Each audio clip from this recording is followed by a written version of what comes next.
My entire life, we would go out and we would work all the ground, work it all summer, and then we try to pack it back down and then plant wheat, turn cattle out on it. And we did that for as long as I can remember growing up.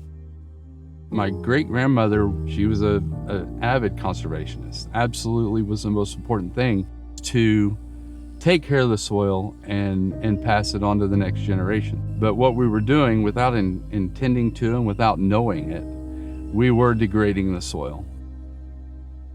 Today we know more. Technology has improved. The amount of equipment advancements are amazing. The no-till drills today are enabling me to do things that my grandparents and great-grandparents couldn't do. Sustainability means my future and my children's future, and it's really cool watching Dad, who has taken all these measures and gone through all the hard stuff so that us kids would be prepared and the farm would be prepared for us and then our future families. My name is Tom Cannon, and I'm proud to be a sustainable U.S. wheat grower.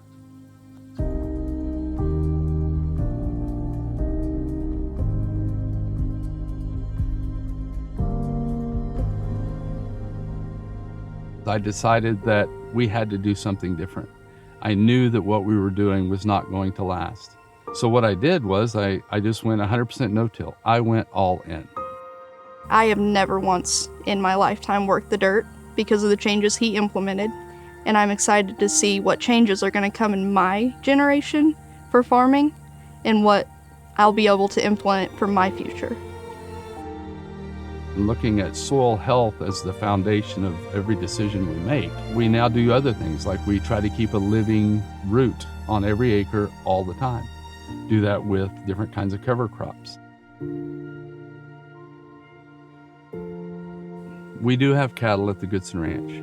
It's been a part of our operation since the very beginning. Watching how our native grasses work enabled me to see that there was maybe a better way to grow our crops. So my thought process has all changed. How do I get those cows back onto summer grasses here? How do I get more diversity? And how am I going to manage wheat, not from the head down, but from the roots up? In doing that, you don't only improve the soils, but as you improve the soils, you improve the quality of those products that you are raising in those soils.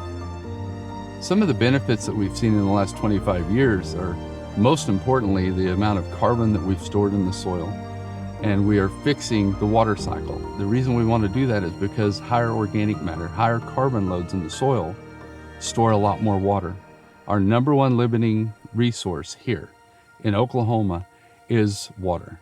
And our organic matter has gone from 1% or less now to 3 to 5.5%.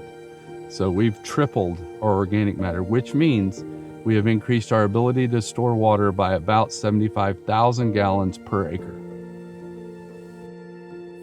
Sustainability matters because without it, we will fail. And we need to provide for our consumers as much as we do for ourselves. We have depended on wheat for a reliable source of income now since the 30s. And the reason that wheat became so predominant and the dominant crop in this area is because of its ability to handle stress. Wheat is the most reliable plant that we can grow, and it's going to stay foundational on this operation. For as long as crops are grown in the U.S., wheat's going to be one of the most primary crops.